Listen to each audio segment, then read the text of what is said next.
If you've been wanting some future dubstep style lead sounds, things that you hear from Virtual Riot, Getter, Skrillex, Odessa, a huge list of artists, well, that's what we're going to be doing in this video. We're going to make from scratch in Ableton Live's wavetable a really sweet dubstep style lead bass. So let's check out the preset in Ableton Live. All right, let's hear this patch. Nice. Just love how dirty this sound is. So here we go. Solo it.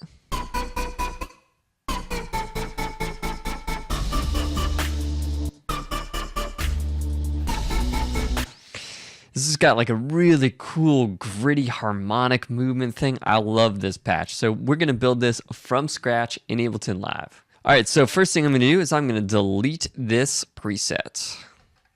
And all of these, I'm just going to turn them off for right now.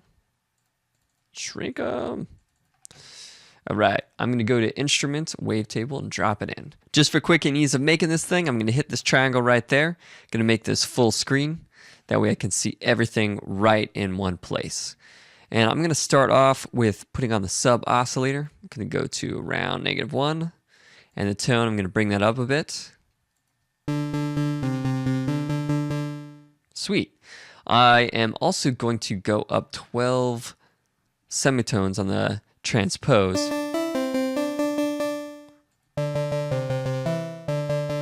And the reason I'm going to do that is because I want a lot of weird upper harmonics in these other ones.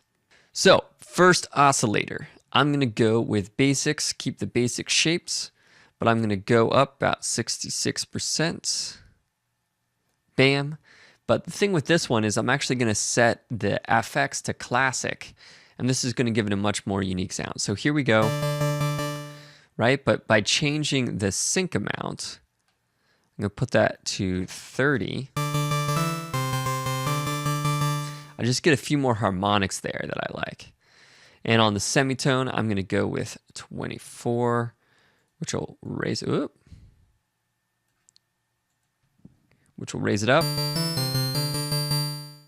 Great. Now I'm going to do some other things to this which will really fill out this sound. And on the oscillator too, I'm going to set it to basics onto saw pulse width bass. I'm going to set this one to -12.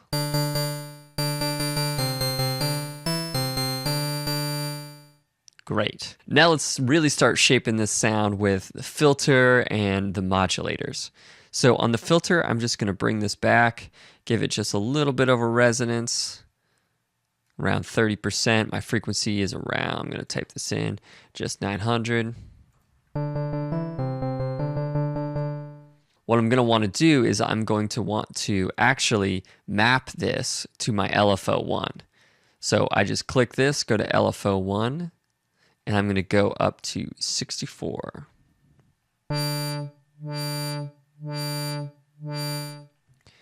But I'm going to have to do a few things to this LFO. So I'm going to go with notes mode, so it's in time, right? And then I'm going to set 1/8, great. But I'm going to change the shape to the sawtooth and move the shape just a little.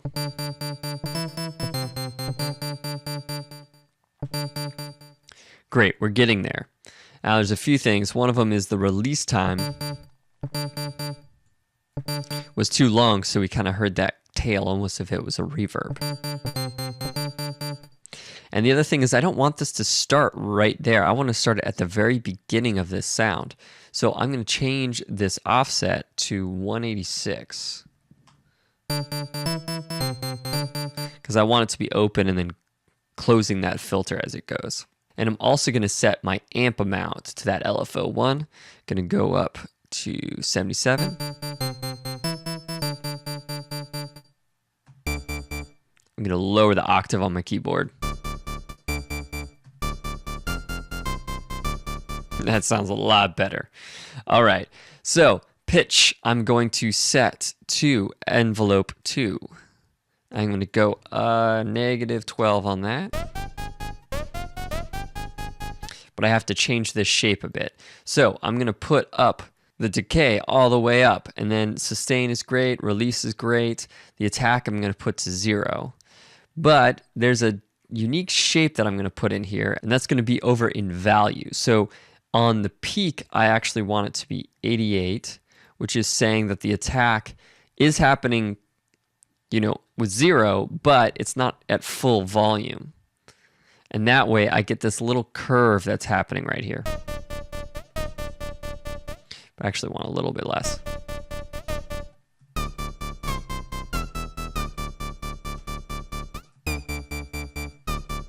Great. Now, one thing you'll notice is since this is all the way up, it ends at -12. That's why I'm using this transpose to bring it back up. So it's not super low, right? Great. And then on envelope 3, I'm going to put oscillator 1 sync. So over here, I'm going to click sync and put this on envelope 3, go up around 50%. And you'll see what's happening is it's slightly opening and changing that sync amount, which just gives it a lot more interesting harmonics and change as compared to just a flat sound.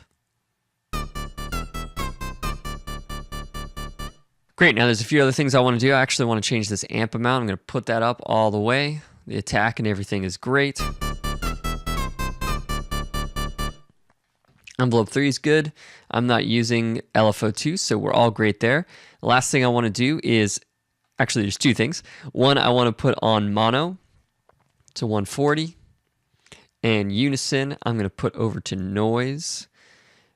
Crank that up to 8 voices and around 50% on the amount. And what it's doing is it's creating 8 other versions or voices of this sound and detuning them slightly to make it fuller. Now with noise, what it's doing is it's bouncing those detune amounts around a lot to kind of almost create like a white noise type sound to it. I really like using that unison to give this like very full yet almost like airy quality as compared to some of the others. Now, the last few things I'm going to do is add some effects. So if I open these guys up that I already made, I'm just going to show them off. Now, you can add any effects you want. You could throw in a chorus on Ableton and play with these to get a good sound that you want in your mix. But I basically want this all the way wet. I really wanted just a slight chorus amount. Let's even turn that feedback up a little. Perfect. The amount I'm going to keep at 1.75, the rate right there. Sweet. You can just see that it makes it just a little bit bigger sounding. Also gives it kind of a metallic sense. Then this is just the ambience preset. All you have to do is come in here and type in ambience. Oops, under audio effects, and you'll see it show up right there in your browser. So you can just drag that in, all those settings are right there. And same thing with acoustic. If you know how to spell it right. All right, compressor, that's acoustic, you can drag that in. Now the reason I have these is the reverb gives it a little bit more space, and the acoustics actually is pushing it down, but in doing that, I feel like it kind of glued together some of the synth sounds, some of the other oscillators, to seem more full as compared to when it was off.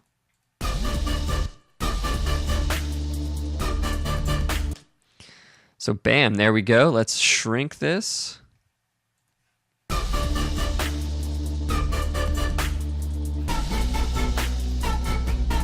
You can always play with things like the frequency.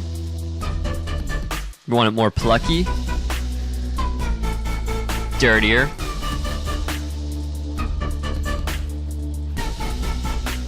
There you go, that's preset in Ableton Live. You can build this DIY step by step, or you can download it for $1. Follow the link in the description.